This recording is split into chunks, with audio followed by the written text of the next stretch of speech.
नमस्कार मित्रांनो, आशू रेसिपीमध्ये सर्वांचं खूप खूप स्वागत. आज आपण बनवणार आहे कच्च्या टमाट्याची चटणी. टमाटे स्वच्छ धुवून आणि बारीक चिरून घेत आहे. भाजीसाठी लागणारं साहित्य: बारीक चिरलेलं टमाटर, कांदा, भिजलेली डाळ, शेंगदाण्याचं कूट, लसूण मिरचीची पेस्ट. कढई ठेवलेली आहे, त्यामध्ये तेल घेतलेलं आहे. जिरा आणि कांदा घालून परतून घेऊयात. त्यानंतर लसूण मिरचीची पेस्ट घालून छानपैकी मिक्स करून घेऊया. यामध्ये आता मी कच्चे टमाटर घालत आहे. टमाटर घातल्यानंतर हळद, लाल मिरची पावडर, गरम मसाला, चवीनुसार मीठ घालून मिक्स करून घेऊया.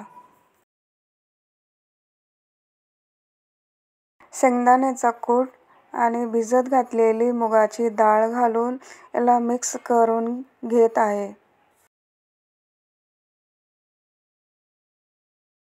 याला आता आपण 5 मिनिटं झाकण ठेवूया.